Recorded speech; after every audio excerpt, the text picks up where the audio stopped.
លោកហង្សធនហៈកើតនៅថ្ងៃទី21ថ្ងៃសីហាឆ្នាំ1926នៅភូមិព្រែកកក់ស្រុកស្ទឹងត្រង់ខេត្តកំពង់ចាមកើតនៅជាយុវវ័យលោកបានបន្តការសិក្សាវិជ្ជាល្ខោននិយាយនៅសាលានាដកម្មសារ៉ាបេណានៅទីក្រុងប៉ារីសប្រទេសបារាំងបន្ទាប់ពីបញ្ចប់ការសិក្សានៅសាលានាដកម្មលោកបានត្រឡប់ចូលប្រទេសខ្មែរវិញនៅក្នុងឆ្នាំ1951នៅឆ្នាំដដែលនេះលោកបានចូលទៅក្នុងព្រៃទៅនៅភ្នំដងរែកជាមួយនឹងក្រុមសិទ្ធិងុកថាញ់ដើម្បីធ្វើចលនាទាមទារយកឯករាជ្យពីប្រទេសបារាំងមកឲ្យកម្ពុជាវិញលោកបានផ្សាយតាមវិទ្យុក្នុងព្រៃលែងជារឿងល្ខោនដើម្បីបង្ហាញពីភាពស្នេហាជាតិនៃជនជាតិខ្មែរក្នុងចលនានៃក្រុមភ្នំដងរែកលោកក៏ជាមនុស្សម្នាក់ដំបូងគេបង្អស់ដែលបានបង្កើតនូវល្ខោនទំនើបនិយាយនៅក្នុងប្រទេសខ្មែរផងដែរក្រោយពេលដែលប្រទេសខ្មែរបានទទួលឯករាជ្យពីប្រទេសបារាំងវិញលោកហង្សធនហៈបានវិលត្រឡប់ចូលក្នុងទីក្រុងភ្នំពេញវិញហើយបានធ្វើការជាសាស្ត្រាចារ្យនៅវិទ្យាល័យព្រះស៊ីសុវត្ថិបន្ទាប់មកទៀតលោកបានទទួលតំណែងជាចាងវាងក្រុមល្ខោនជាតិ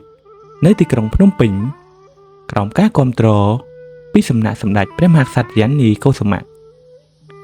លោកបានបកប្រែអត្ថបទល្ខោនបារាំងនិងអត្ថបទល្ខោនអឺរ៉ុបជាច្រើនមកជាភាសាខ្មែរសម្រាប់សម្ដែងក្នុងក្រុមល្ខោនជាតិលោកបានទទួលការតែងតាំងជាសាកលវិទ្យាធិការនៃសាកលវិទ្យាល័យវិចិត្រសិល្បៈពីឆ្នាំ1966រហូតដល់ឆ្នាំ1970ក្រោយពីរដ្ឋប្រហារយោធាទម្លាក់សម្ដេចនរោត្តមសីហនុនៅខែមិនិនាឆ្នាំ1970លោកលន់ នល់និងទ្រង់ស្រីមតៈបានឡើងមកកាន់អំណាចលោកហនធុងហៈដែលជាអ្នកស្គាល់គ្នាជិតស្និទ្ធនឹងលោកលន់ នល់បានឡើងជារដ្ឋមន្ត្រីក្រសួងអភិវឌ្ឍសហគមន៍ក្រោយមកទៀតបានទទួលតំណែងជានាយករដ្ឋមន្ត្រីនៅថ្ងៃទី7ខែតុលាឆ្នាំ1972ដល់ថ្ងៃទី17ខែមេសាឆ្នាំ1973តាមឯកសារជាច្រើនបានបញ្ជាក់ថាលោកហង្សធនហៈបានបាត់បង់ជីវិតប្រហែលជានៅក្នុងឆ្នាំ1975ក្រោមសម័យរបបខ្មែរក្រហមលោកហង្សធនហៈ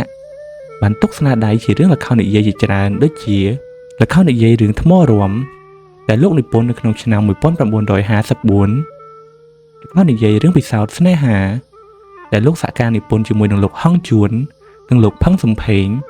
ដែលលោកនិពន្ធនៅក្នុងឆ្នាំ1964ល្ខោននិយាយរឿងសម្បុកឥតមេបាដែលលោកបាននិពន្ធនៅក្នុងឆ្នាំ1965ល្ខោននិយាយរឿងវងត្រកូលកំសត់និងល្ខោននិយាយរឿងព្រះអាទិត្យរះហើយ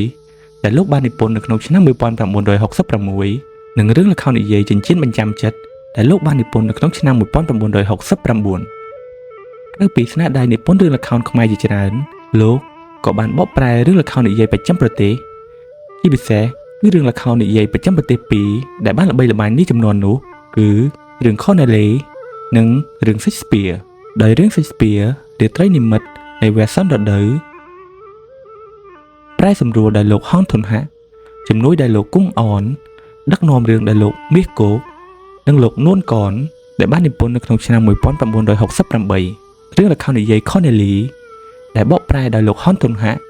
ជំនួយការដោយលោកអឹមពុនដឹកនាំរឿងដោយលោកនូកនដែលបាននិពន្ធនៅក្នុងឆ្នាំ1969ក្រៅពីល្ខោននិយាយលោកក៏បានសរសេររឿងកុនចំនួន2រឿងដែលជាស្នាដៃរបស់លោកកំឡុងឆ្នាំទសវត្សរ៍ទី60និង70រឿងទី1គឺរឿងបងពុកឲ្យហៅដែលលោកបាននិពន្ធនៅក្នុងឆ្នាំ1966រឿងវាសនានឹងការកសាងដែលលោកបាននិពន្ធនៅក្នុងឆ្នាំ1966ដូចគ្នា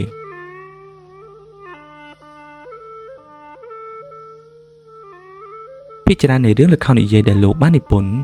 គឺលោកយកតថភាពសង្គមជាក់ស្ដែងមកនិពន្ធឧទាហរណ៍ដូចជារឿងល្ខោននិយាយសម្បុកឥតមេបាលោកបានលាតសន្ធឹងពីរឿងបញ្ហាជីវិតនៃមេគ្រួសារឥតមេបា